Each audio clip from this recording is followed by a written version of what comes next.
Today, we all have assembled here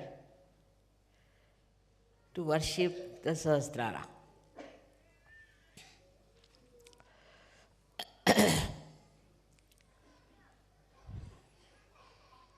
As you have realized that Sahasrara is a very important part of the subtle system. Of course, this is a great day in 1970 that this chakra was opened up. But by that, what you have achieved, we have to see it.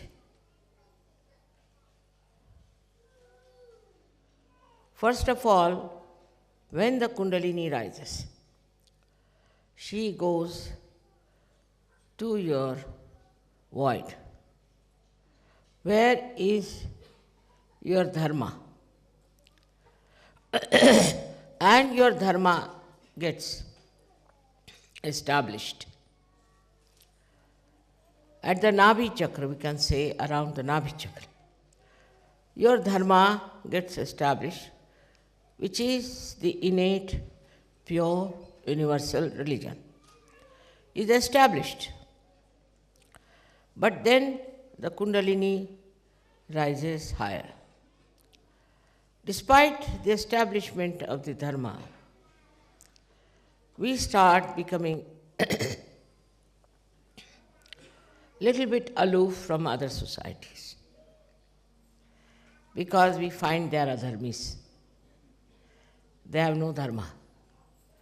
Also, I think we are afraid that we might get caught up with their adharmas. So at that stage, we don't want to cross the limits of SahajaYoga. Want to keep to Sahajogis, to SahajaYoga program, and to our personal Sahaj life. Of course, it's important, because first this chakra must be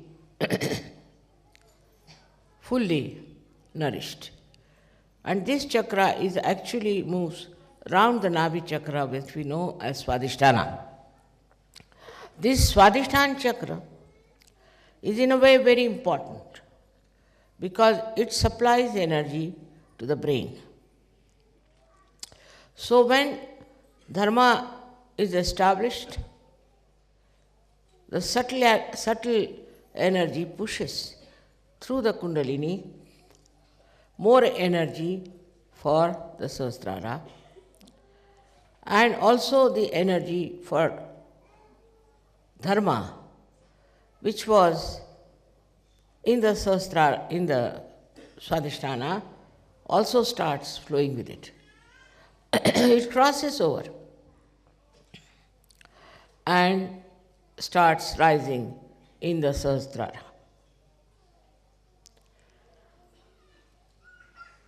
Till then, I would say, we are not yet full Sahajogis. Because one can become fanatic about Sahaja. I have seen people who are so fanatic that they cannot even meet people who are not Sahajogis. They cannot even talk to people who are not Sahajogis. And all the time they are frightened of meeting people who are not Sahajogis. Of course, you need not meet people who are evil, people who are against SahajaYoga, who talk against it. But those who are seeking the truth, which is our duty, that we have to go to them. So when it reaches the state where it is established in the brain, that time we go beyond Dharma. Dharmatit, we become beyond. Dharma means that Dharma becomes part and parcel of our being. We cannot lose it. Such Dharma becomes within us a part and parcel, which is a very great achievement, because then you don't have to do any rituals, You don't have to worry about meeting other people. You don't have to worry that your vibrations will be harmed. Then you don't catch from anyone. You don't catch also other negative forces. No one can harm you. That I call as the completion of your Shraddha. That time Sahasrara is so fully enlightened that you become Dharma.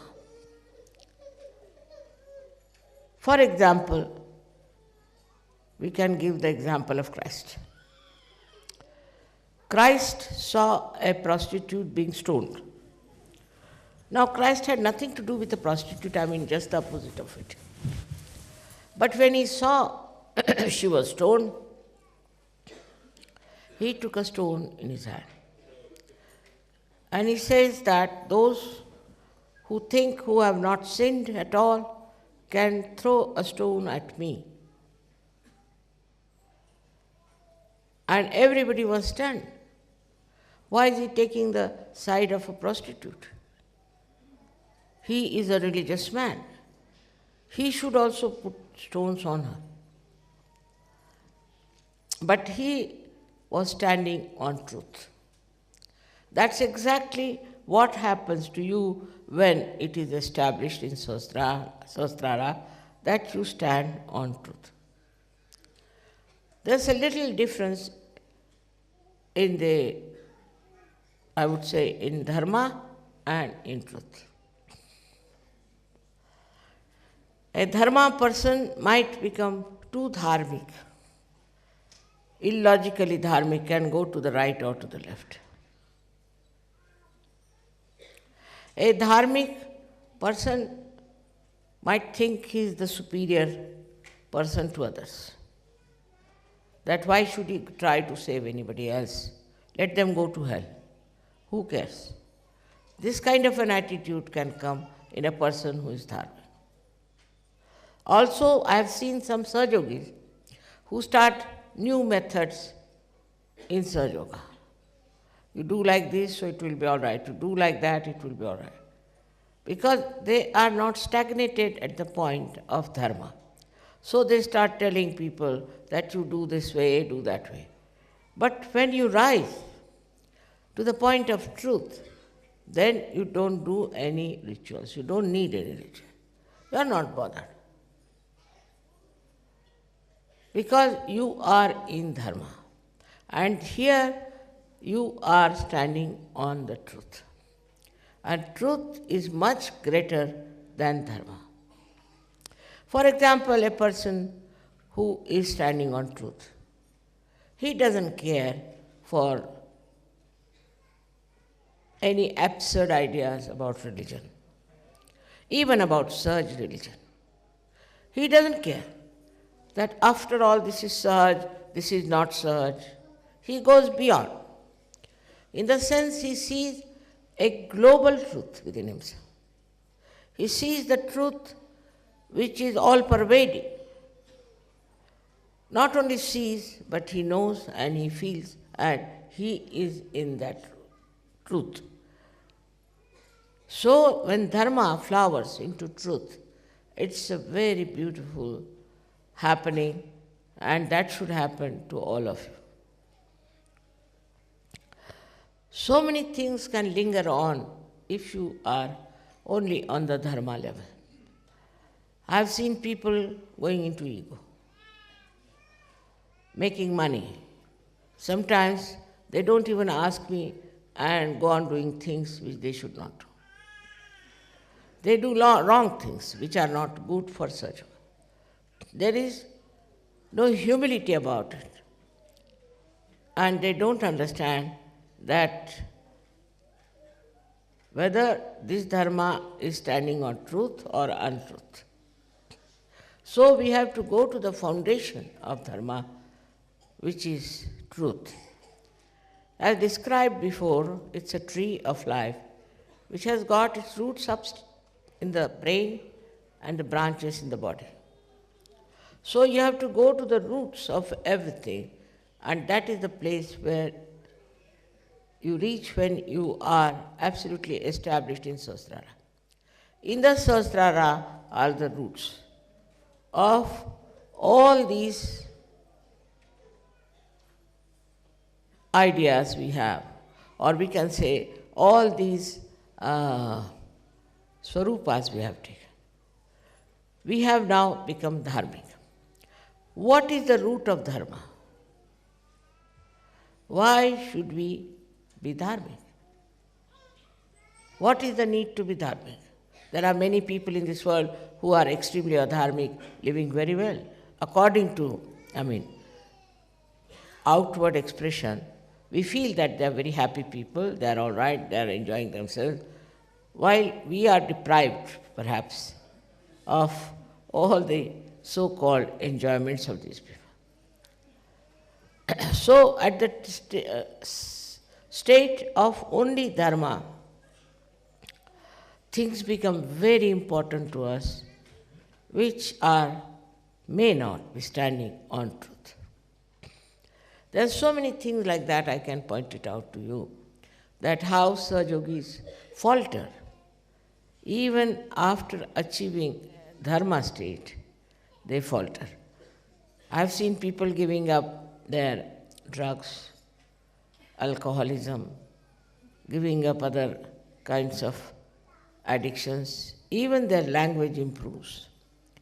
And their, we can say, behavior is changed. They become humbler people, no doubt.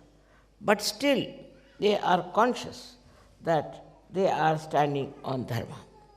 This consciousness has to disappear.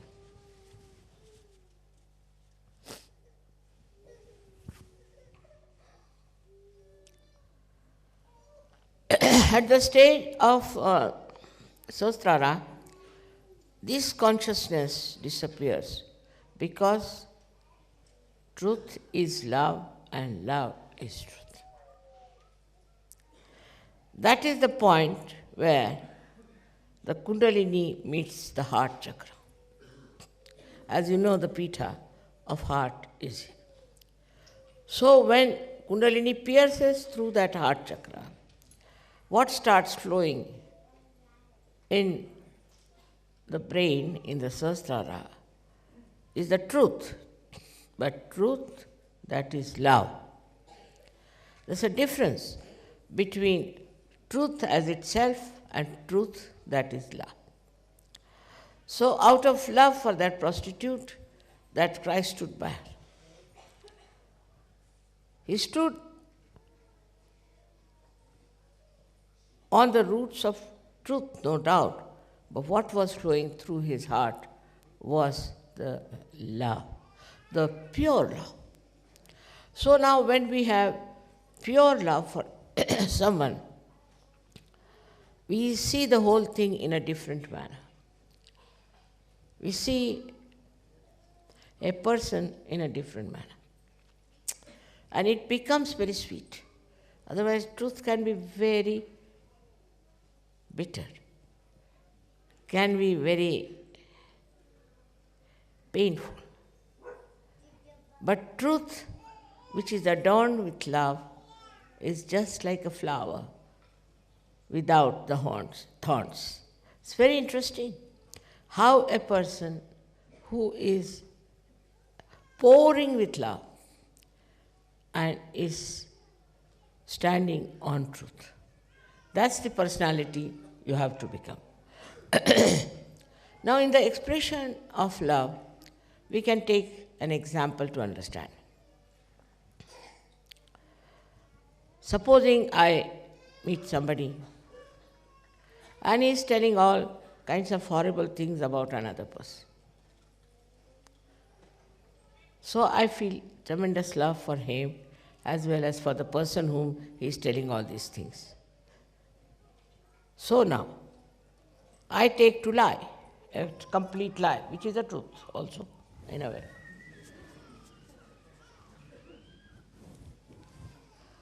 I tell that person, see, what are you talking? The person about whom you are saying all this has been just praising you all the time. And here you are talking like this. Now, this is not the truth, actually. But you take the help of the lie, the other side of the truth, to bring out a friendship between the two persons. So this is what is the work of love, that it tries to bring people closer to each other, to say things by which they become one, united. So all the divisive methods that we have used so far just disappear, and we try to understand what is the method by which we can join people's heart. As it is, you are in collective consciousness. But this collective consciousness, if it is superficial, you can achieve great results like as you have done it. Maybe you can build beautiful ashrams, you can do all this. But when it is filled with love, collective consciousness, then the joy is complete of collective consciousness. Now people talk of peace. You cannot have peace without this new awareness, we call it collective consciousness. But in that also there has to be the main tattva, principle of love. For example, now Sahajayogis, say from Germany and Austria, are going to Israel. It's very fulfilling.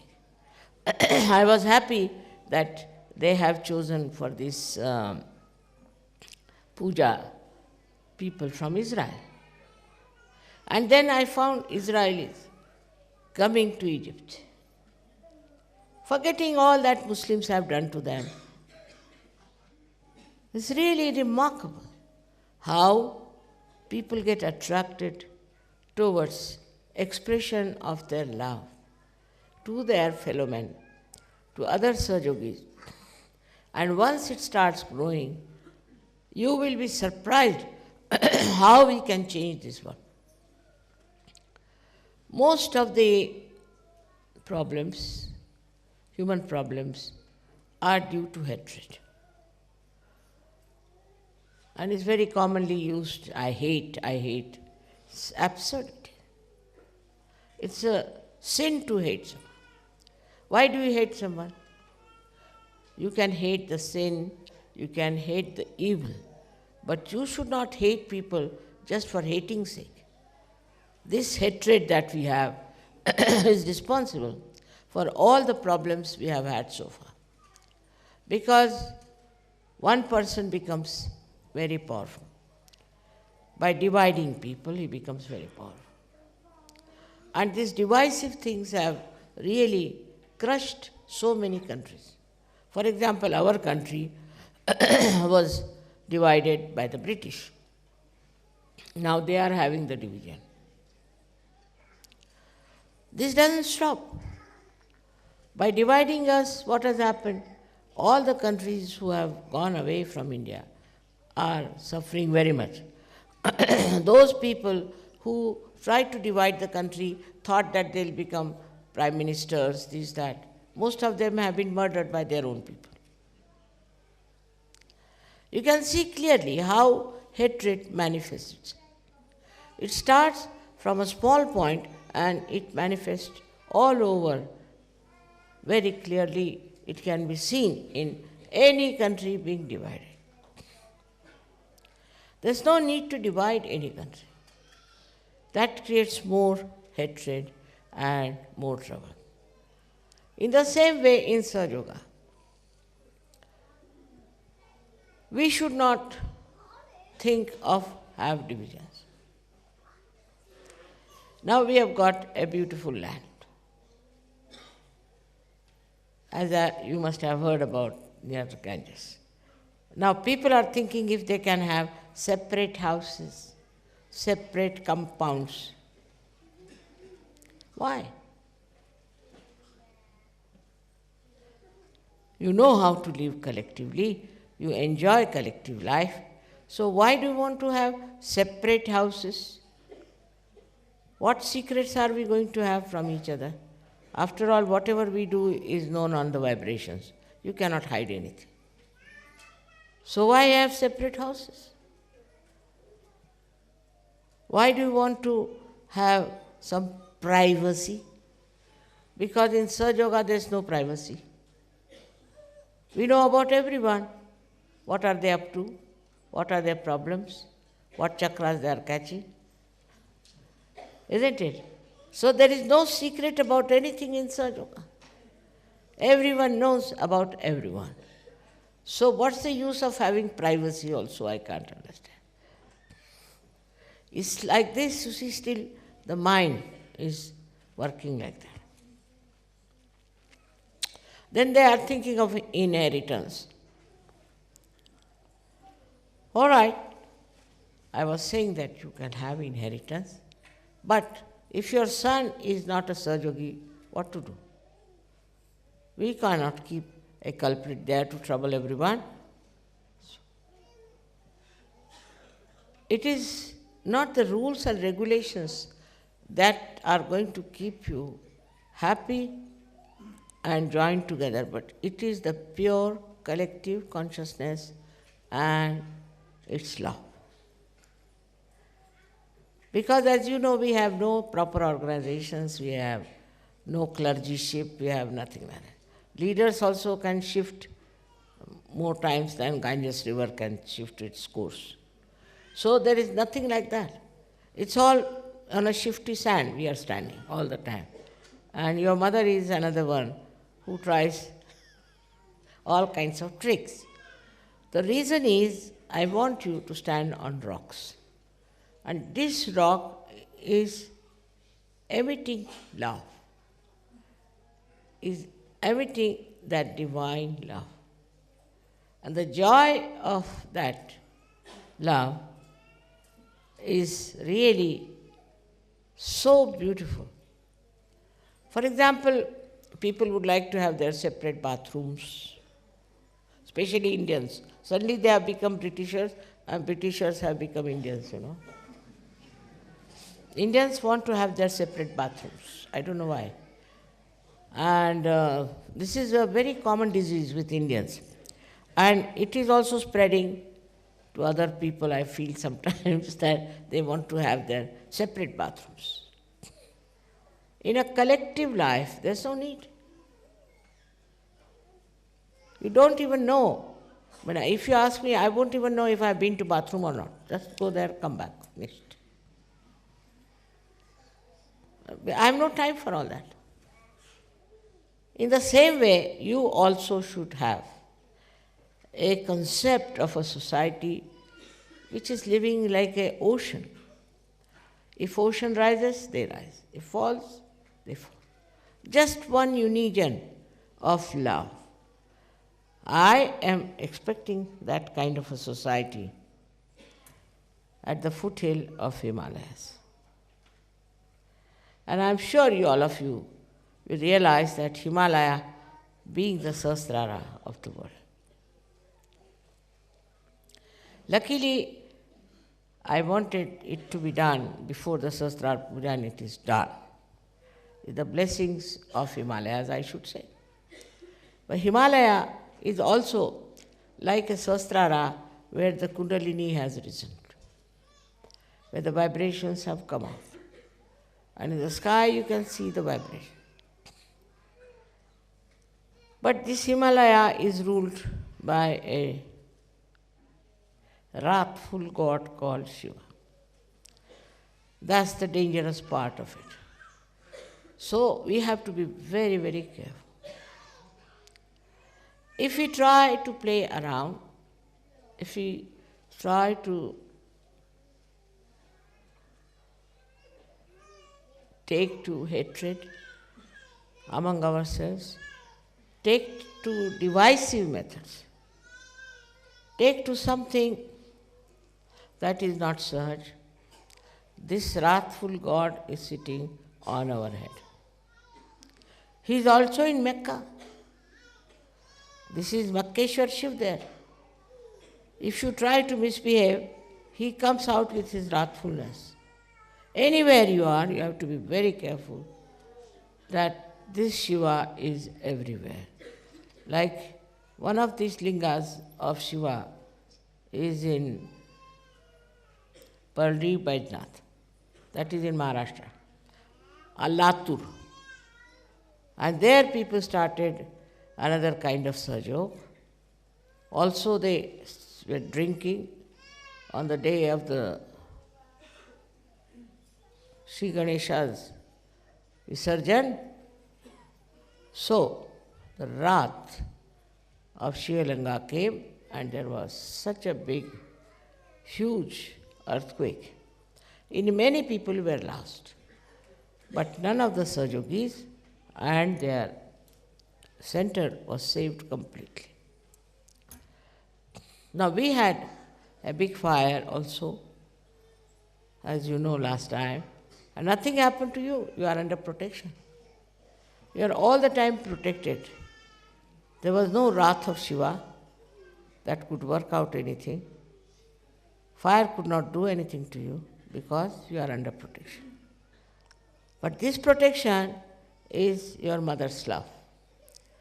Is not anything else but the love of your mother, which is very powerful, which is protecting you and helping you. In the same way, you develop that kind of love for others, for other Sahajogis, for other people, for other things, for this Mother Earth, for all that. Your love can not only protect you, but protect others also. Your attention, as long as it is on yourself, you will start becoming smaller and smaller. I should have this, I should have that, I like this, I like that. All these topics will fall. You'll never say, I like this. No question. What do I like? It's difficult for me to decide if I like anything. This I like, that I like to be this way. Who are you? Ask yourself the question, who are you? If you are the pure spirit, it is nothing but love. And in love you think of others, the problems of others. You try to make others comfortable. You try to look after others. And you don't just look after yourself and bother about yourself. This is what you have to reach. Though you may be dharmic, you may be in every way Sahaj, but still, unless and until you reach that state in your Sahasrara, I wouldn't say that you are all right. You have to work it out. For that, of course, meditation is very important. But the thing that stops it is your mind. Is your mind that goes on telling you. All the time you watch your mind, how it tries to guide you, how it tries to tell you, now, what about me? What about my house? What about my children? What about my country? Like that. You go on my, ultimately you end up into nothing. But when you say, you. Kabira has said a beautiful thing about it. He says that when the goat is living, it is saying, meh, means I. But it dies. Then they take out the intestine and put it on a dhunki, where they put it for the cleaning of the cotton. And that time, what does that dhunki say? Tu hi. You are the one. You are. And that echoes all over. In the same way, you have to think from others' point of view. First of all, tu hi, when you say, you say it to your Guru or to God that you are. I am no more. I am dissolved. I am finished. I am become one with this ocean of love. And then you say to others, you are. You are. That is search culture. See, so lots of falsehood will follow. Falsehood that surrenders you and others. Like people try falsehood by saying something, oh, I love you very much, and on the back they plan something very bad. They can do anything. Not Sahajogis, they don't do it. I must say that they have reached that state where they don't do it. But still, if they don't do it, they are conscious of it. All the time they are conscious, we don't do this, we don't drink, so what? We don't fuss about food. I mean, all their things they have achieved, they are very proud of it, you see, very proud. That we are like this, we are that. You see, because you are the pure spirit, because you are that, so you have become that. How can you take pride in something what you are?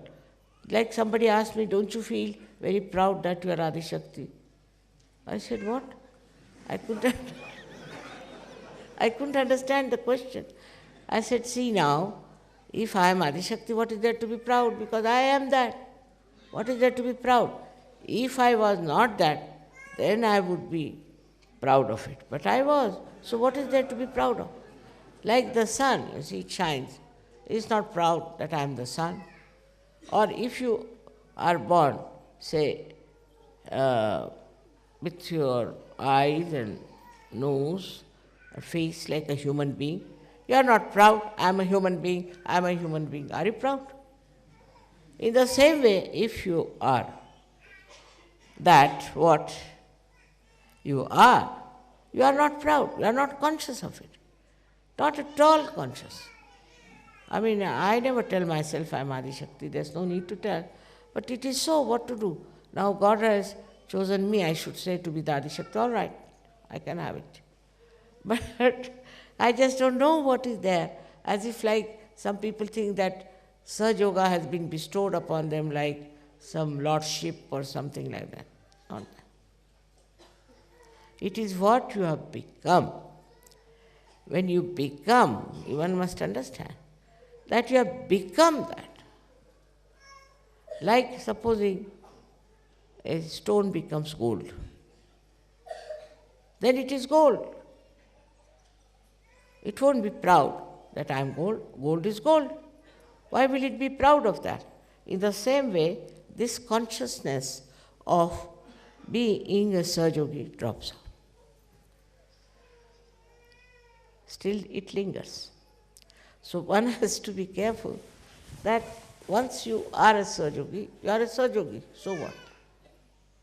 I am a Sahaji, so what?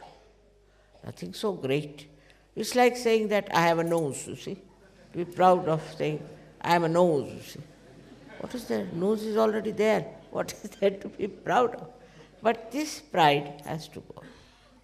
That's very important to realize that I am not there, I am no more. I am one of the whole. Become the ocean, this drop of mine. I don't know if there are any boundaries left in me. This kind of consciousness develops in you when your consciousness is filled with joy only, just with joy and bubbling with love. Bubbling with love. You go on, you see, expressing your love, whether you talk or you don't talk. Whether you say about it or you don't. Whether you are smiling or not. This joy is in your heart. Now the heart chakra here, the pitha of the heart chakra gets filled with light of truth. But the truth is not such an absurd thing that we know of as truth. Is. For somebody asked me, what is the truth? So I said that it was written long time back that you should speak the truth and speak something that people will like. Satyam vadet, priyam vadet. Then people said, how can you meet these two things? Truth may not be palatable and could be something that you say which people like, may be false. So how to make these two things meet? So Krishna gave a very good answer. He said, it's like this. Satyam vadet, hitam vadet, priyam vadet. You say the truth. Truth you must say. But that truth should be good or should be liked or should be appreciated or should be nourishing for your spirit, by which there is benevolence, which creates benevolence. And then it has to be priya. In the beginning, people may not like and say that she said horrible things to me or whatever it is. But at the end of it, he'll say that, see, it's so good that this was said to me that I have done something perfect.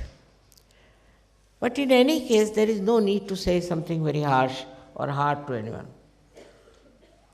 That is not your job, to go on correcting all the rest of the people. To begin with, many Sahajogis I have seen have been saying, you've got this chakra caught up, you've got that chakra caught up.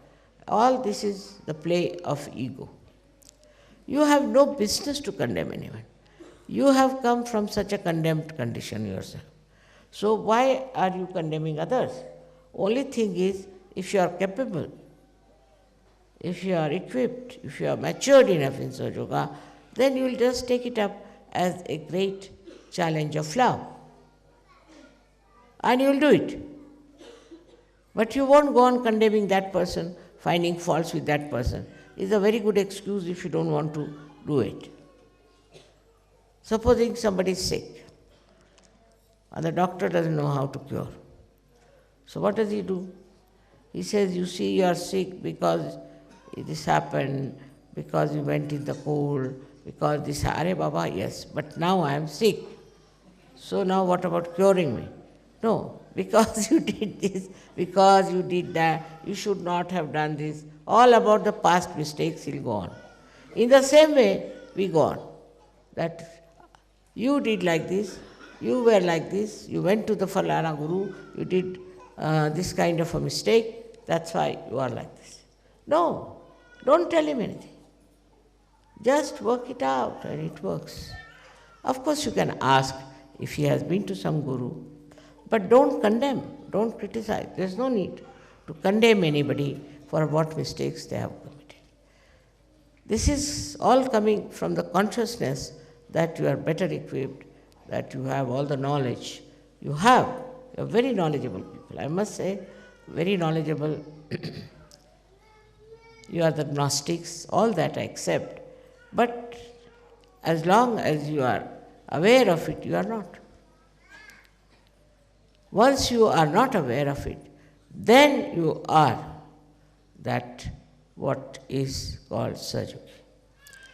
So I would expect all of you to have this new development in their Sahasrara, in your Sahasrara, in everybody's Sahasrara.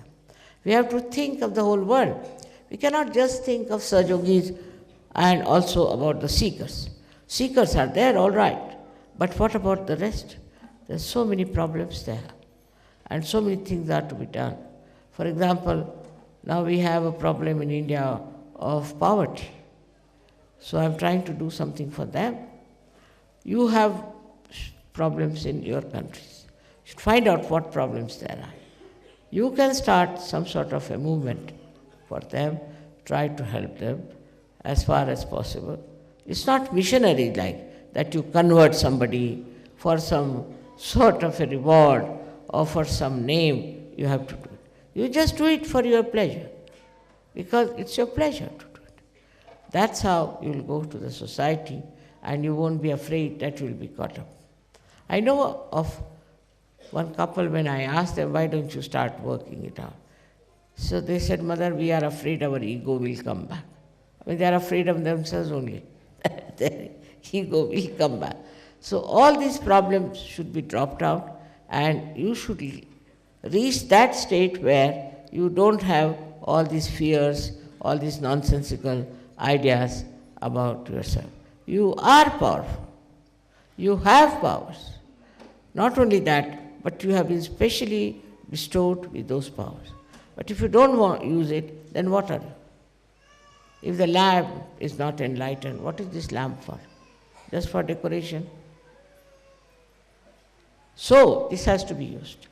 And this has to be used without feeling that awareness within you that you are something great, better than others, something selected, or also they say that we are chosen. So, this can spread very fast with such grace and understanding.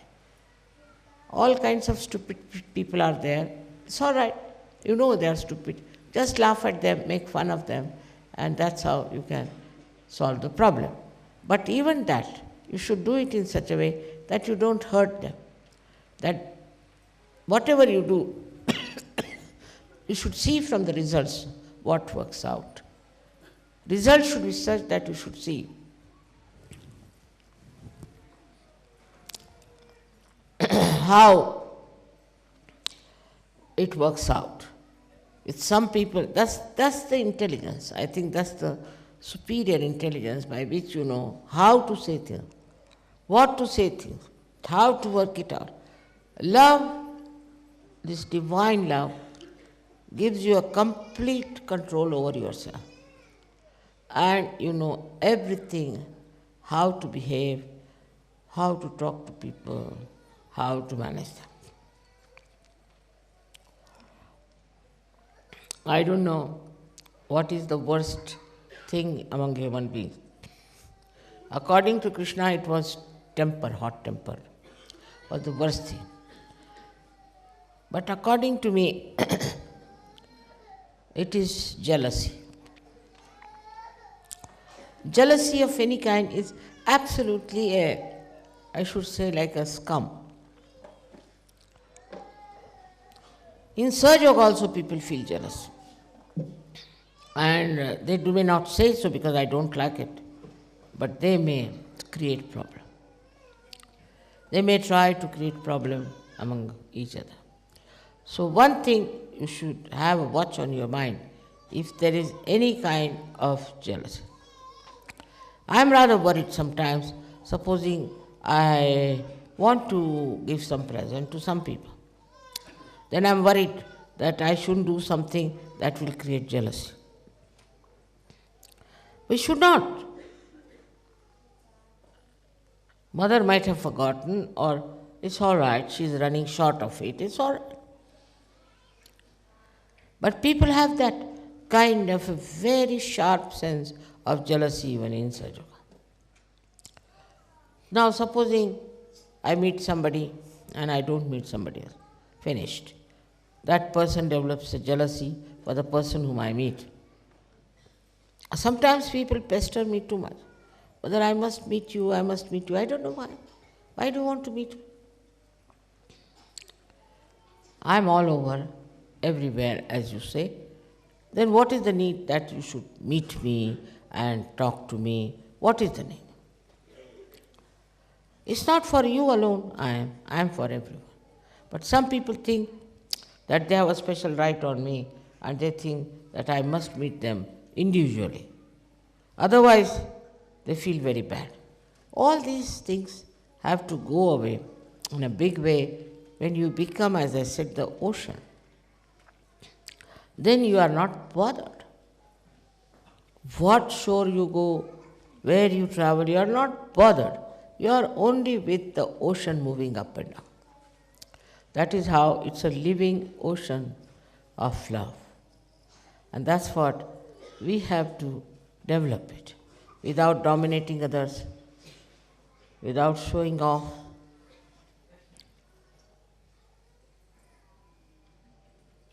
It should be the whole thing should be contented within ourselves.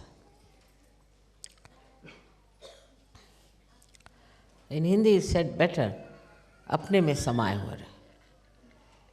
Should be all within yourself. And that's the most enjoyable thing. Because, see what we want, supposing I want something for myself, you see. So I'll strive and get it. But this is something if you have within yourself. You fully fill within yourself. So what is most important? What is so much needed? Nothing. You are completely filled with yourself,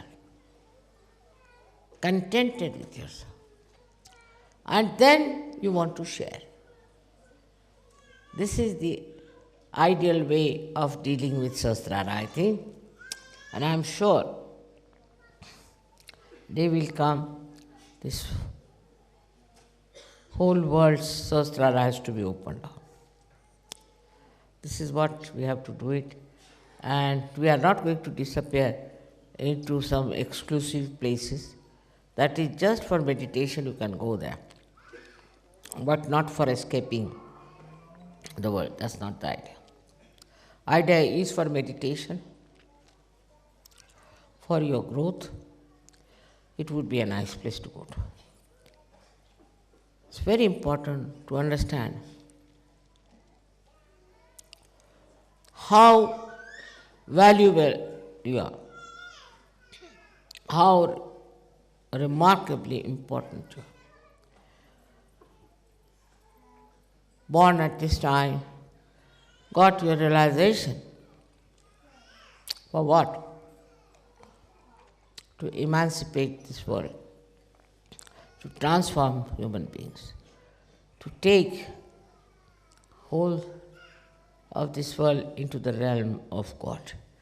That is what you are here for. May God bless you.